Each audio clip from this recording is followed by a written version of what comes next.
太上老君和观音菩萨，前者是道祖，后者只是佛教菩萨。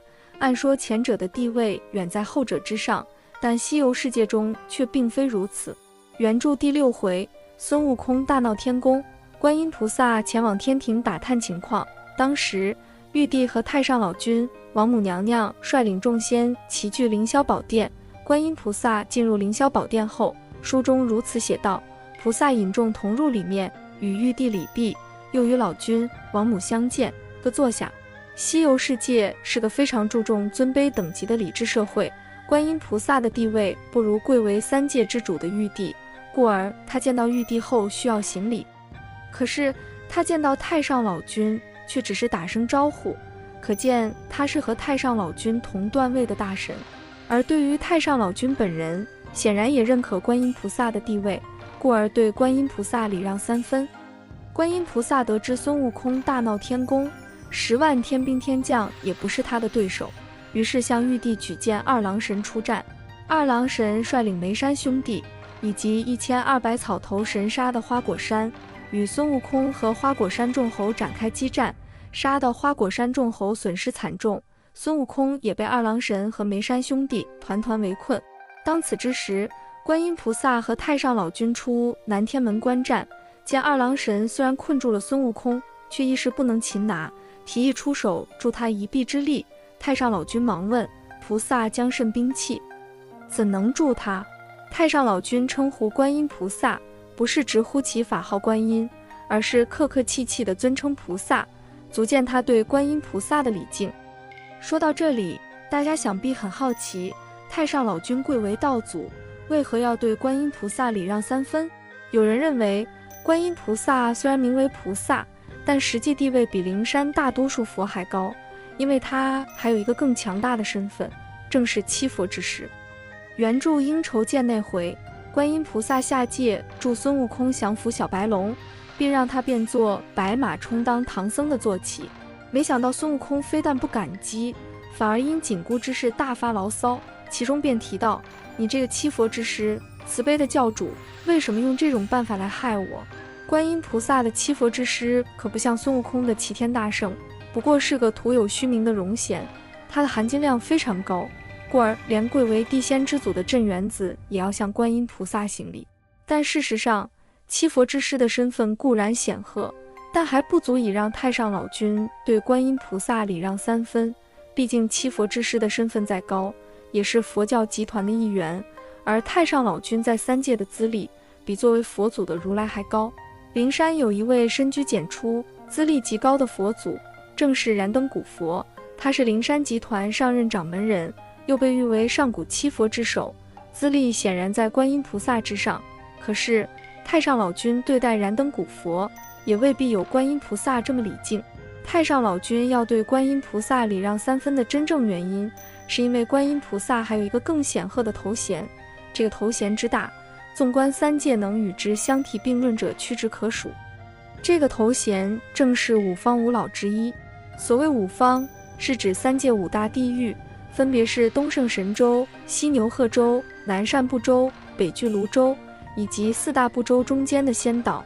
而五老则是指5大地狱的掌门人，比如如来也是五老之一，乃西牛贺州的掌门人。观音菩萨又称南方南极观音，正是南赡部洲的掌门人。如果把玉帝比作三界皇帝，那么五方五老就是三界5大诸侯。观音菩萨作为5大诸侯之一，能让太上老君礼让3分，也就不足为奇。而且熟悉西游的人都知道，取经项目的负责人是观音，正因为观音的帮助，取经队伍才能成功抵达西天。唐僧同悟空有了矛盾时，观音会跑出来给老唐诵金箍，并传授紧箍咒。悟空犯错推倒人参果树后，观音会跟在他的后面为其善后。取经队伍少了一难时，他会立马指出并设置第81难。总之，观音在西游里的出场要比如来多得多。话已至此，我们差不多也该知道观音的重要性以及他的本事。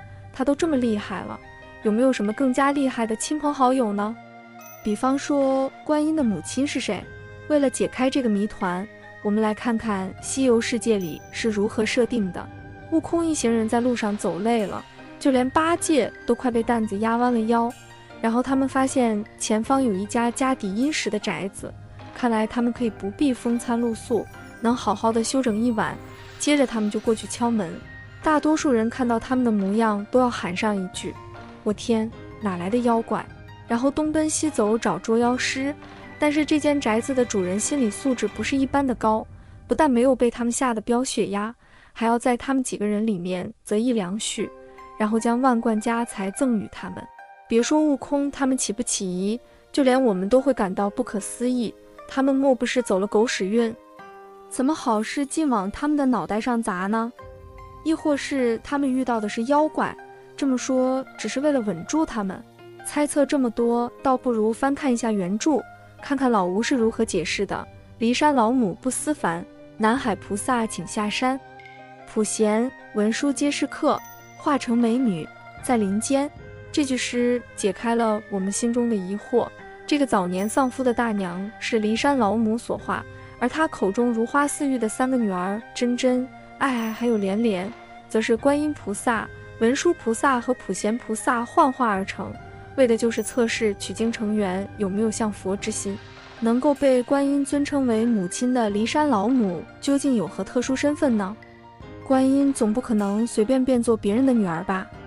骊山老母又称作骊山老母，乃是女娲氏，也就是说她和女娲是有一层关系在的。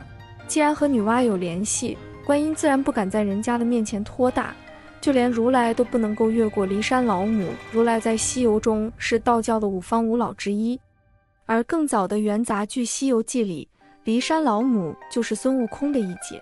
然后还在李白小时候读书不用心的时候，跑去他面前磨绣花针，等着李白问他你磨什么呀？他就说只要有恒心，铁杵磨成针。然后李白大受启发，从此刻苦用功，成了一代诗仙。太宗贞观年间，他还收了西凉国寒江关守将的女儿樊梨花做徒弟，教他移山倒海、撒豆成兵之术，然后叫他下山去找个如此这般的老公，还得让他过3道难关之后才以身相许。